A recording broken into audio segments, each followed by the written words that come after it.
Vale of the Forgotten. At the core of a town that was once vibrant, there lay an ancient cemetery, its gravestones etched with the marks of time, silently sharing stories of days gone by with anyone willing to pause and listen. This cemetery, a tranquil haven for souls whose names had faded from memory, stood as a quiet observer of the countless stories woven through the fabric of history. It remained pristine and untouched, a capsule of the past, until the town's leaders saw its grounds as the ideal location for a new hospital. This decision sparked a spectrum of emotions among the townsfolk. Some viewed it as a step forward, while others felt it was an affront to a place hallowed by time and memories. Despite the controversy, the tide of change was already in motion, signaling the end of the cemetery's long-standing solitude. Construction began on a crisp autumn morning. The air was filled with the sound of machinery and the murmur of workers as they went about their tasks, oblivious to the sanctity of the ground they stood upon. But as the days passed, strange occurrences began to unsettle the crew. Tools would disappear only to be found in unlikely places, eerie whispers filled the air during the dead of night, and shadows seemed to dance at the edge of vision. Despite these disturbances, the construction pressed on, driven by deadlines and the relentless march of progress.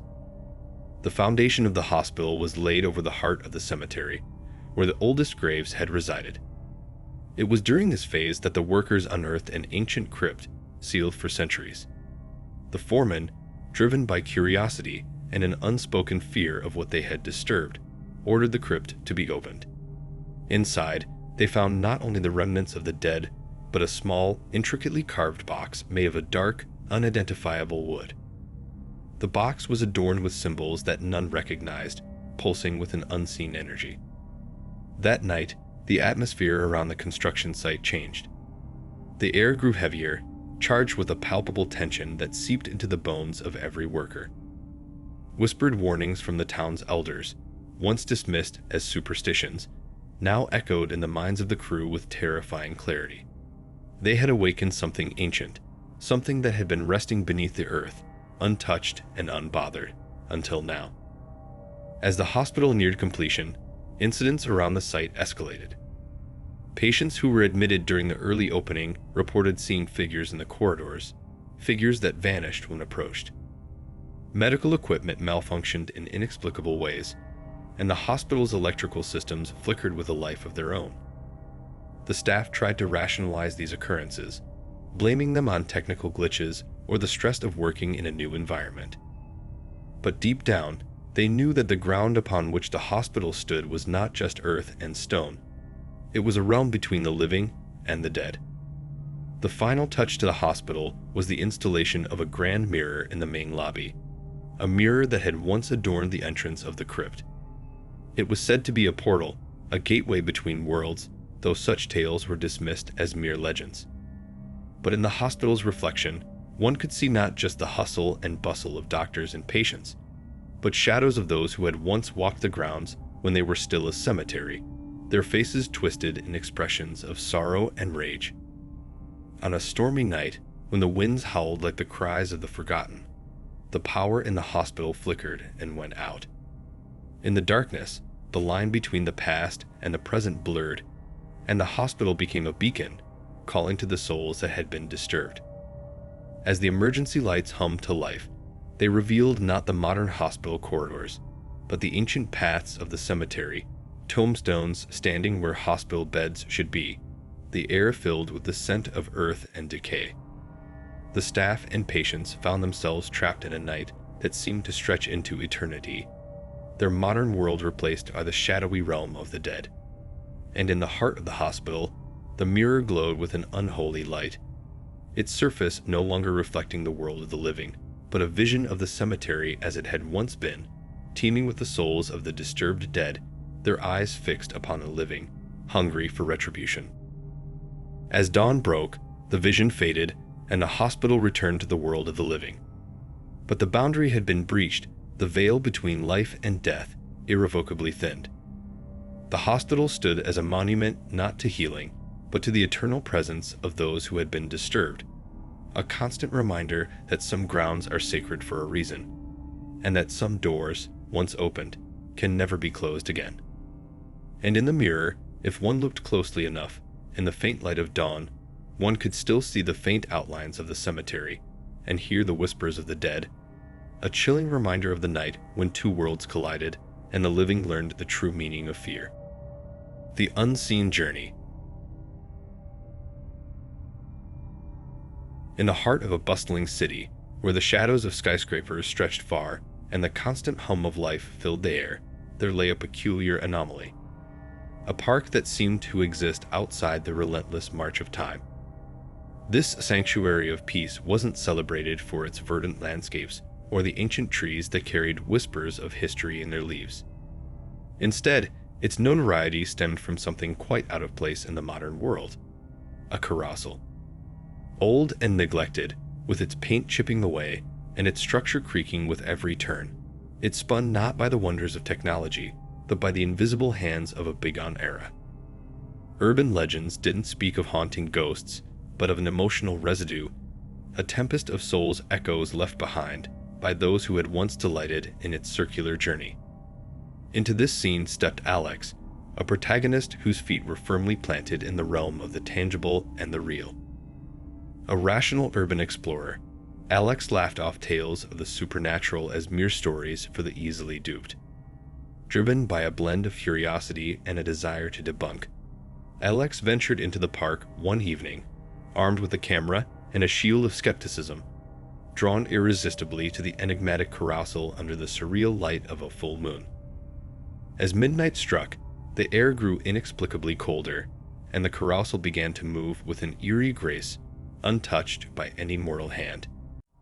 Instead of fear, however, Alex was overwhelmed by a deep, unexplainable sadness, as if the carousel was channeling the myriad emotions of those who had once ridden its steeds. Each horse seemed to carry the imprint of a different era, whispering tales of joy, sorrow, and longing from times long past. Suddenly, Alex was no longer just a visitor in the park, but a witness to the unfolding dramas of history. A couple sharing a brief embrace before being separated by war. A child's laughter echoing on her birthday. A soldier seeking a moment of peace amidst chaos. With every story, the carousel spun faster, blurring the lines between past and present, until Alex was lost in a whirl of emotions and time, unable to tell where observation ended and participation began. As dawn broke, the enchantment of the carousel faded, and the visions evaporated, leaving Alex alone in the early morning light, transformed. Once a skeptic, Alex now understood the power of objects to hold the collective memories and emotions of humanity. Motivated by this newfound belief, Alex embarked on a journey to uncover and share the hidden stories of the city, learning that every nook and cranny held a narrative eager for a listener. The carousel had become a mentor, teaching Alex that true hauntings lie not in the presence of ghosts, but in the deep connections that bind us across time through the shared fabric of our emotions. However, as Alex delved deeper into the city's tales, a creeping realization began to emerge. The carousel, with its silent spinning and its spectral riders, had imparted more than just a lesson on history and emotion. It had opened the door to something far more unsettling, a truth about the nature of time and existence that Alex had not been prepared to confront. Night after night, drawn back to the park with an obsession that bordered on madness, Alex watched the carousel spin, its horses no longer mere carriers of past joys and sorrows, but beacons calling forth something from the shadows. With each visit, the boundary between the living and the echoes of the past grew thinner, until one night, under a blood-red moon, Alex vanished. The carousel continued to turn, silent and untouched, as the city woke to another day, oblivious to the soul it had claimed. And in the heart of the park, where time seemed to stand still, the laughter and cries of riders long gone filled the air, a haunting reminder of the carousel's true legacy. A collector of stories, yes, but also a guardian of a threshold between worlds, where the final twist of fate awaited not in the joy of discovery, but in the eerie embrace of the unknown. The unopened box. In the teeming labyrinth of New York City, a place steeped in stories as diverse as its denizens, there unfolded a narrative so gripping it seized the collective imagination of the metropolis. This tale commenced with Jordan, a taxi driver seasoned by years of meandering through the city's congested veins, who was no stranger to the peculiar. Yet, an encounter one damp, fog-enshrouded evening in late October stood apart from all he had experienced. His passenger, a figure enshrouded in an inconspicuous trench coat and a broad-brimmed hat, exuded a sense of urgency while clutching an ancient wooden box. The artifact, its elaborate carvings dulled by the passage of time, seemed a relic juxtaposed against the city's modern canvas. Instead of a destination, the passenger provided Jordan with coordinates, a request that, though unusual, was not entirely unheard of. Silently, the man held the box close throughout the journey. Upon arriving at a poorly lit corner under the looming shadow of the Brooklyn Bridge, the passenger handed Jordan an envelope, murmuring, "For your troubles," in a hushed tone. He then issued a warning, his gaze locking with Jordan's in the rearview mirror: "Never open the box." Before Jordan could utter a word, the man dissolved into the night, leaving the enigmatic box in the backseat. Driven by an insatiable curiosity, Jordan later examined the box in his apartment. The envelope yielded a sum far surpassing the fare, but it was the box that ensnared his attention. Despite the forewarning, or perhaps due to it, his curiosity prevailed. Opening the box revealed an array of bizarre objects: a collection of ancient, foreign coins, a photograph of an unfamiliar woman in black and white, a small compass of intricate design that pointed nowhere near north, and an aged parchment, its edges tattered. Unfolding it with shaking hands, Jordan discovered a map of New York City, marked with several seemingly arbitrary locations. Compelled by an inexplicable impulse, Jordan set out to explore these marked spots. By day, each location appeared mundane, but by night, an unsettling ambience enveloped him. Shadows moved without a source, disembodied whispers filled the air, and an ever-present sensation of being watched haunted Jordan whenever he turned away from the marked locations. The journey's unsettling climax occurred under the Manhattan Bridge's arches, a site unmarked on the map, but to which Jordan felt inexplicably drawn. There, he encountered the taxi passenger once again, not in flesh, but as a spectral figure glowing in the moonlight. The apparition spoke of a settled debt, a lifted curse, and a disregarded warning. The following morning, Jordan awoke in his taxi outside his apartment, with no memory of the night's events. The box and its contents had vanished, save for the map, now appearing ancient and worn. The chilling ordeal lingered in Jordan's mind, a haunting recollection of a voyage into the unknown, straddling the boundary between reality and the beyond.